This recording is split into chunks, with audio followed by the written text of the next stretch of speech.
আমাদের প্রকল্পের দুর্নীতির ব্যাপারে ধরেন আমি যে এই জিনিসগুলো ভালো বুঝি না, এগুলি তো পরিকল্পনা কমিশন আছে, পরিকল্পনা মন্ত্রণালয় আছে, আমাদের অর্থ মন্ত্রণালয় আছে, ওনারা দেখছেন, আমাদের যারা সিনিয়র সচিবরা আছেন ওনারা দেখছেন।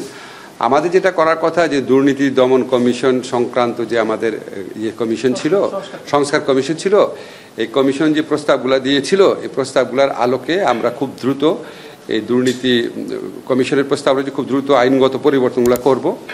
আপনাদের একটা শুধু অগ্রগতি জানাতে পারি যে আমাদের এই আইনগুলোর কাজ, সংস্কারমূলক কাজ দ্রুততর করার জন্য আমরা যে ব্যারিস্টার তানিম শাওন আছে, ডক্টর কামাল হোসেন ফার্মের যে পার্টনার, উনি একদম বিনা বেতনে অবৈতনিকভাবে আমাদের এখানে সার্বক্ষণিক একজন কনসালটেন্ট হিসাবে কাজ করছেন, আজকের থেকে শুরু করেছেন।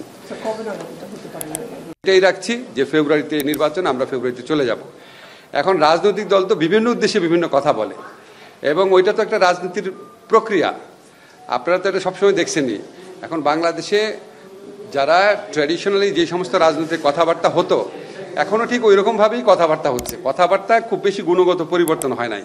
ফলে নির্বাচনের সময় নিয়ে কে কী বললো না বললো এটা আপনার রাজনৈতিক প্রক্রিয়ার অংশ হিসেবেই দেখবেন। আমাদের সরকারের পক্ষ থেকে আমরা দৃঢ় প্রতিজ্ঞ আছি। আমাদের স্যার একজন সর্বজন স্বীকৃত একজন বিশ্ব পর্যায়ে নন্দিত মানুষ, উনি নিজে ঘোষণা করেছেন এবং ওনার এই ঘোষণার থেকে আমাদের পিছিয়ে আসার বিন্দুমাত্র মানে চিন্তা নাই, বিন্দুমাত্র চিন্তা নেই। ঠিক আছে।